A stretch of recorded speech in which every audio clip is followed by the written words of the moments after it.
Tion, kalau ditanya saya kecewa, tentunya kekecewaan saya itu murni karena kekacauan pemahaman hukum, kekacauan pemahaman, yang kedua penerapan hukum. Kenapa demikian?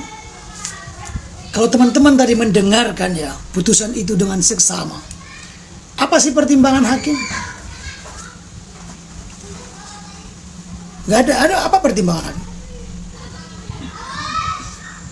Yang mau saya katakan begini, Pulumo ya. Ini kita kedengeran nggak? Sekarang kedengeran nggak? Bantu tap ya. How do you feel about the court ruling?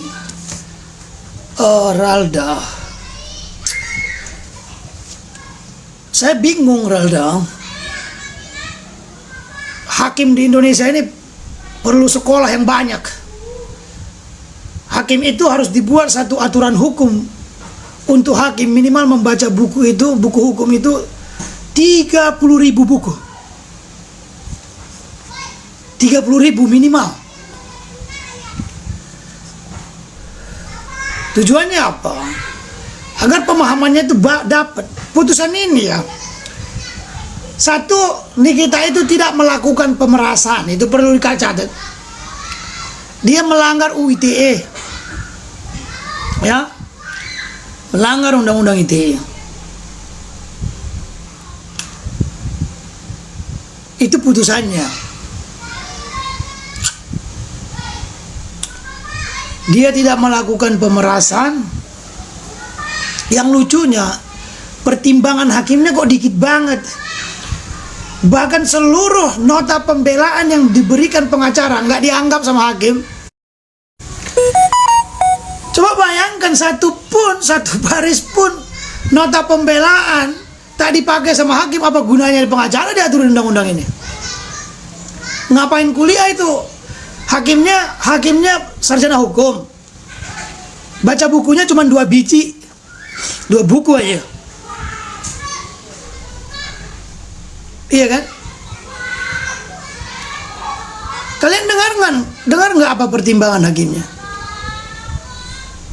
Bahwa dia ada 3 gitu, 3 atau 4 gitu, nggak logik buatku, nggak logik banget. Kalau itu pencemaran, maka exceptio parietatis itu berlaku, pengecualian karena kebenaran. Ketika saya berbicara tentang kebenaran, itu diatur secara hukum untuk kepentingan umum. Mens rea, karena faktor dorongan sosial tadi tidak bisa menjadi mens rea murni dia. Kan gitu ya. Aku bingung hakimnya ini sekolah di mana nih? Dewa-dewa satu ini.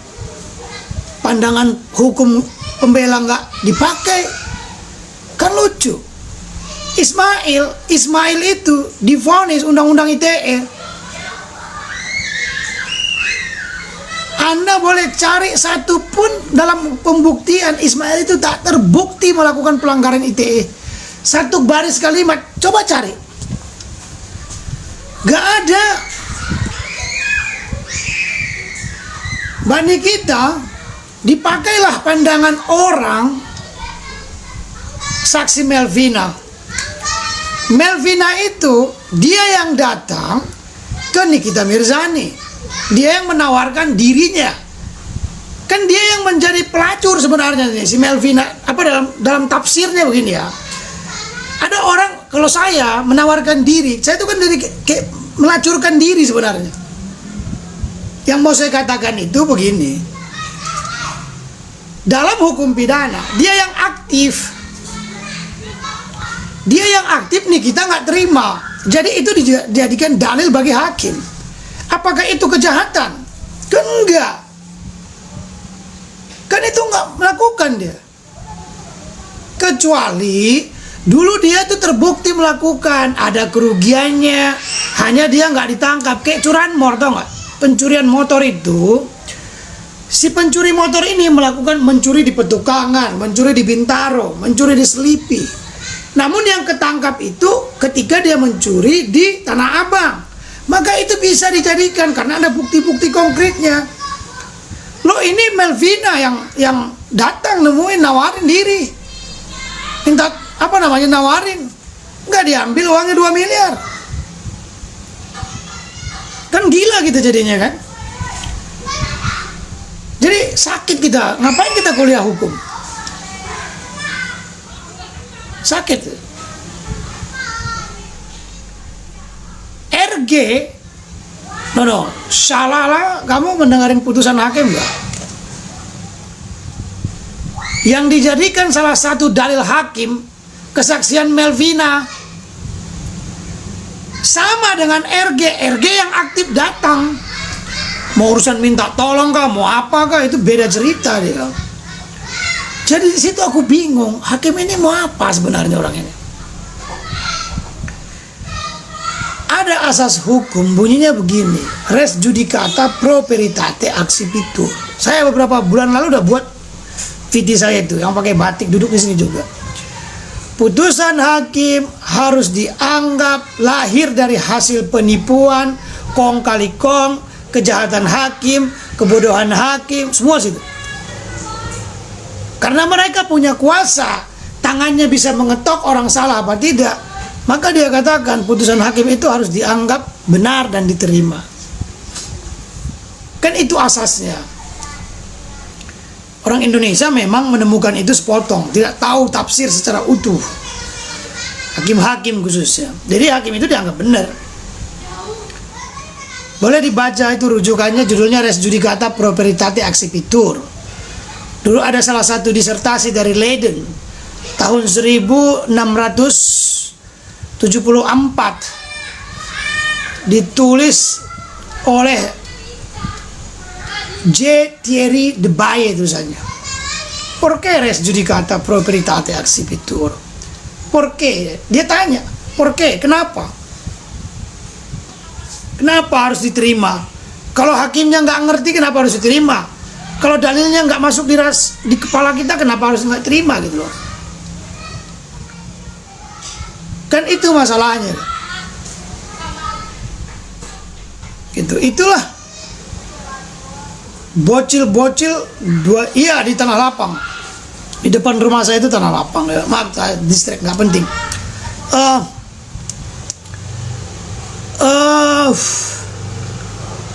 Saya masih bingung nih, apa ya yang menjadi dasar keyakinan hakim. Jadi selama ini kita jelas ya, selama ini per hari ini kita jelas, Nikita Mirzani itu tidak melakukan pemerasan, ya, sebagaimana yang digempar-gemparkan selama ini. Clear di situ ya.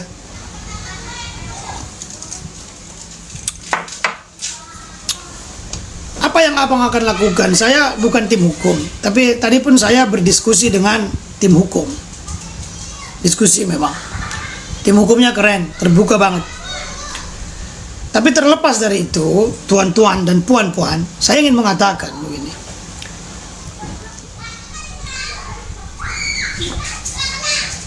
Prof, naik Prof.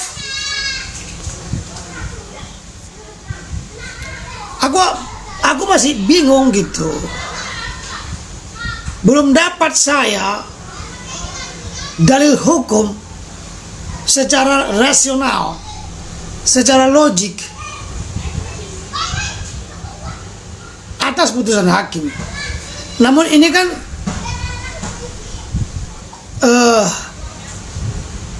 belum inkrah ya. Jadi Nikita itu sampai sekarang belum menyatakan seseorang itu dapat dikatakan bersalah apabila telah memiliki kekuatan hukum tetap mengikat. Indonesia mengatur itu, seluruh dunia mengatur itu, PBB mengatur itu, hak asasi manusia mengatur itu. Pasal 6 ayat 2 HCR, hak asasi manusia dunia itu. Sorry ya, banyak anak-anak ya teriak-teriak ya. Ismail divonis dengan undang-undang ITE yang tak pernah dapat dibuktikan. Makanya saya bilang dari awal, ini orang nggak pernah, tak bisa. Saya rasa viti-viti saya itu bisa dengarkan deh. Apa yang menjadi persoalan di sini sebenarnya? Keterangan terdakwa dijadikan mereka sebagai keterangan saksi. Keterangan terdakwa menjadi naik tingkatnya menjadi kesaksian. Bukankah ada asas hukum itu nullus testis unus testis nullus testis, satu saksi bukan saksi. Nikita itu terdakwa, Ismail itu terdakwa. Diambil keterangan mereka itu, kalau satu orang tidak disebut sebagai kesaksian, namun keterangan. Nah, hakim mengambilnya itu sebagai kesaksian. Makanya sejak awal saya bilang ya, sewaktu Mbak Niki menjadi saksi, saya diambil keterangannya sebagai terdakwa. Saya bilang, kenapa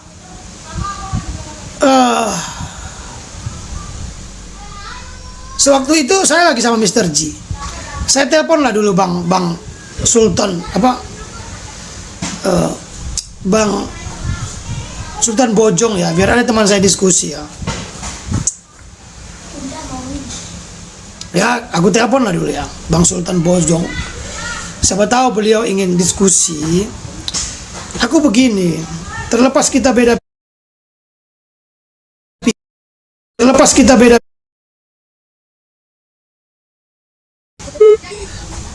ada pun ke kopi Bang Anda, kita diskusi berdua Bang Anda, biar kita sharing pikiran hukum, bagaimana pandangan Abang Anda gitu.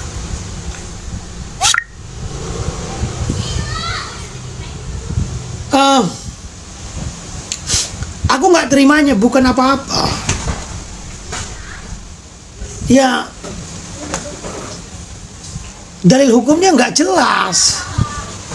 Saya kan ada kan keyakinan hakim itu harus dapat, keyakinan hakim ya bisa diterima. Beneran nge-lag gak? Coba teman-teman dulu, beneran nge-lag gak? Bantu dulu teman-teman, nge-lag gak? Nge-lag ya? Nge-lag gak sih? Aman. Ada yang lain gak? Nge-lag gak sih? Aman ya? Tidak Pak?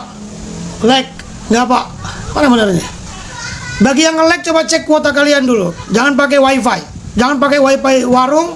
Jangan pakai wifi orang. Oke? Jadi ada begini ya, terima kasih, cukup lah.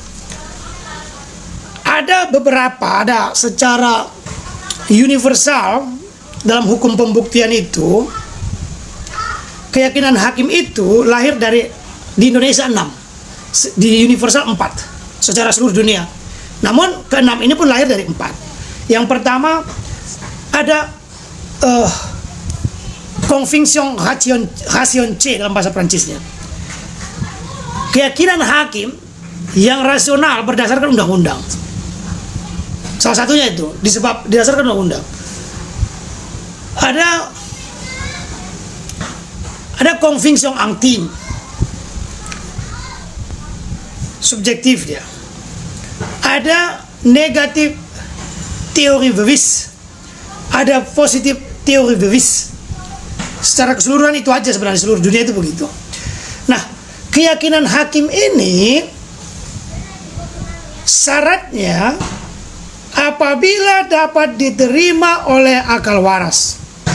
Jadi keyakinan hakim itu hanyalah probabilitas melahirkan kepastian hukum apabila dapat diterima oleh akal sehat, akal rasionalitas hukum. Kata siapa itu? Kata orang yang menciptakan pertama. 1791 ada salah satu pengacara dari Prancis namanya Toure Toure ini anggota konstitusi Prancis, dia pengacara, dialah membawa itu. Dia ambil dari siapa? Dia ambil dari orang Itali, namanya Cesar Beccaria. Jadi dijelaskan keyakinan hakim itu hanyalah kemungkinan besar yang dapat melahirkan kepastian hukum. Makanya Supomo mengatakan tidak boleh keyakinan hakim itu semata-mata hanya keyakinan. Harus ada berkesesuaian dengan hukum, berkesesuaian dengan fakta, berkesesuaian dengan bukti-bukti gitu loh. Ini yang kita dalam kasus ini, mau nggak kamu itu divonis kayak Ismail contohnya ya, dia itu kan nggak ada melanggar UU ITE, kenapa dia divonis itu gitu. Nah kan Mbak Niki ini clear ya di putusan ini terkait dengan UU ITE ya, pencemaran nama baik ya, bukan pemerasan. Batal pemerasan yang 8 bulan lebih ini digaung-gaungkan oleh jaksa, oleh Fitri, oleh segala macam orang-orangnya. Kan nggak ada kan? Iya kan? Nggak ada yang disebut pemeras itu kan? Nah, tapi ya,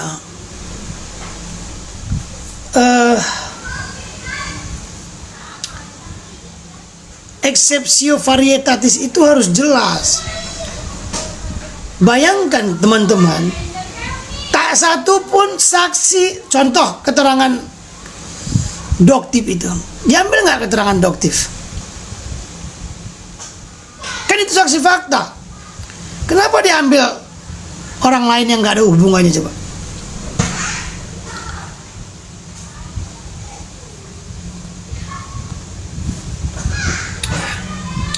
Sir, would this case actually driven by somebody?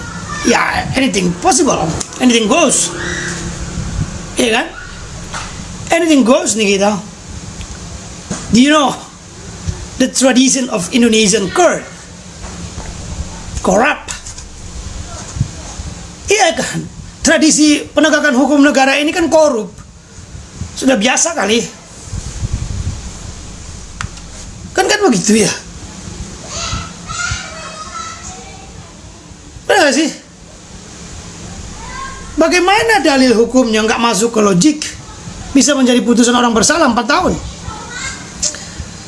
Aku sedihnya itu ya, satu karena hukumnya berantakan. Saya beberapa tahun lalu sudah pernah berbincang dengan seorang hakim ad hoc militer, mengatakan hakim itu harus doktor. Harus doktor dia. Dulu ada teman saya militer, dia jadi hakim ad hoc. Itu maksud saya, bukan hakim militer. Dia seorang militer, pangkatnya kolonel. Dia mencalonkan jadi hakim ad hoc gitu. Jadi saya katakan hakim di Indonesia itu harus doktor. Kayak beginilah. Pusing kepala kita. Hakim ini apa?